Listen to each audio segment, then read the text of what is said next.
What up YouTube, this is Tactical Climber, here to show you another adventure in Bishop, California.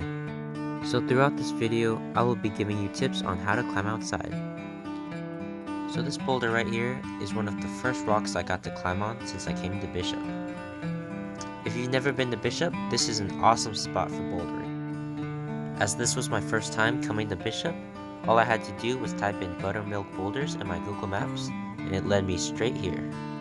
As soon as you start driving with your Google Maps on, I suggest leaving it on as your connection may disconnect, especially as you head into these national forests and these rocky mountains. So apparently, this climb is known as Flakes, and it's very cool because of all the jugs. But as soon as I get to the top, I learned my first lesson of bouldering. That is to find your downclimb. Luckily this was just a V1, so I actually had to climb down the same route that I came on. Sometimes planning your downclimb requires you to circle a whole boulder, that way you can find the easiest route to climb down. Or, if you brought several crash pads, then you can place another crash pad near the place you want to jump off.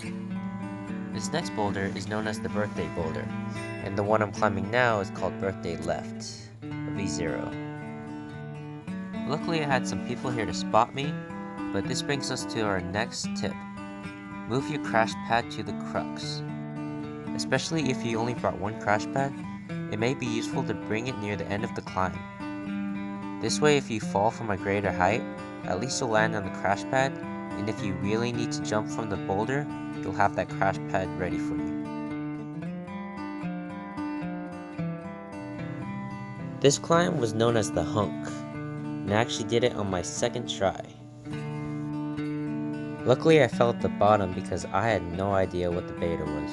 All I saw was chalk and I just decided to climb it. This was a highballer too, so I have no idea what was going on through my mind. If you're gonna do a highballer, make sure you bring a friend and several crash pads. Even if you aren't climbing a highballer, I still recommend bringing a friend so they can spot you while you're bouldering.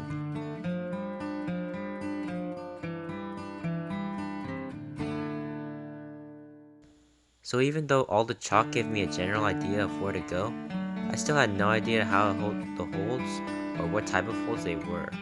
So I basically had no beta and no idea where I was going. This brings us to our next tip, which is to plan your climbing route. Even if you don't have all the beta, at least get a general sense of what moves to do and which area and direction to go. This way you can move your crash pad in the crux position, or you can have your friend know which way you're going so they can spot you properly.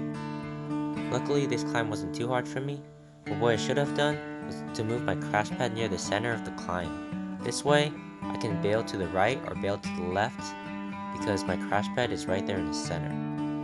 The next tip is just a preference of mine, but I also like to put the crash pad somewhat away from the boulder wall, so that way if I need to jump from the top of the boulder, I can actually land on the pad. Don't move it too far away from the wall though, because that way if you slip while you're climbing, you don't fall on the ground and hurt yourself. So this brings us to our next tip, which is to have spatial awareness. Spatial and body awareness is important, so that way you know where your body's gonna fall. If you have really great body awareness, you actually know where the barndoor is gonna take you and which direction your body's gonna fall before you even fall. Certain moves and certain holds are always gonna bring you in one direction. For example, crashpad below me was below my right foot. However, when I was executing this move with my right hand on that gaston, I felt my body moving toward the left. This way mentally, I knew that if I fell or slipped, I could have pushed my body to the right where my crash pad was.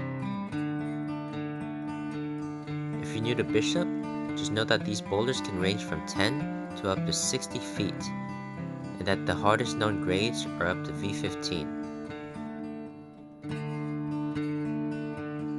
There's actually one boulder problem called Lucid Dreaming. It's a V15 and it was first sent by Paul Robinson, and only a handful of climbers have actually done it, including Alex Megos and Daniel Woods. I would definitely check that video out on YouTube.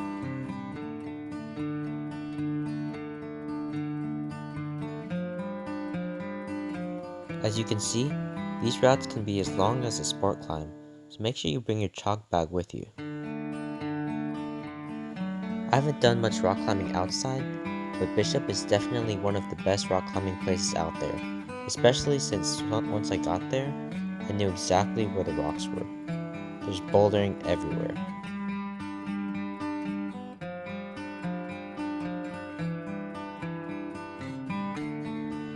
Just know that no matter how strong you are in the climbing gym, the rocks outside are completely different.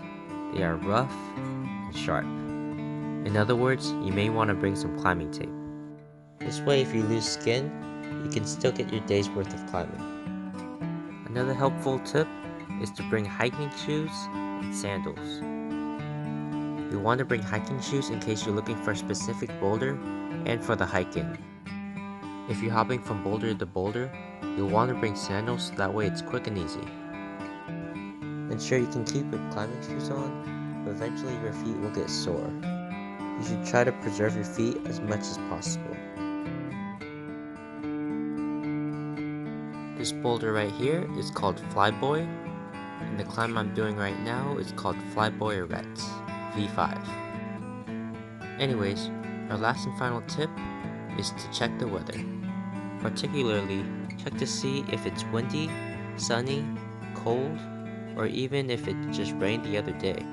If it's sunny, just know that the rock could be greasy. If it's windy, it may be dangerous because if your crash pad flies away, then you can't land anywhere safely.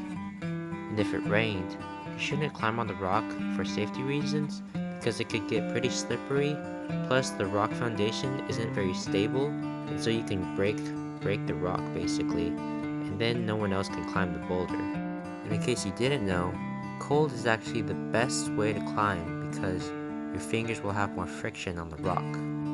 However, in the cold, I strongly suggest that you warm up before you start climbing. So here's one last boulder I wanted to show you guys. It's a slab problem.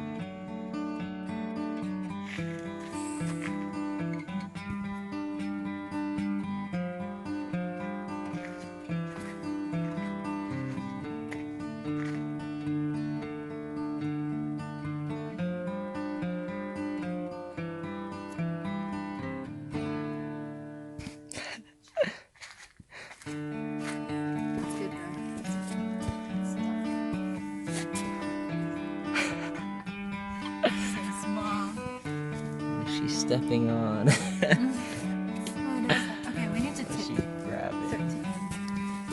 What is this? It's on your hands and feet. What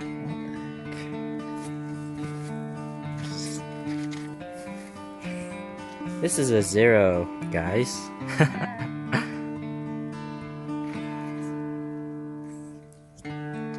Probably indoor 7. Yes.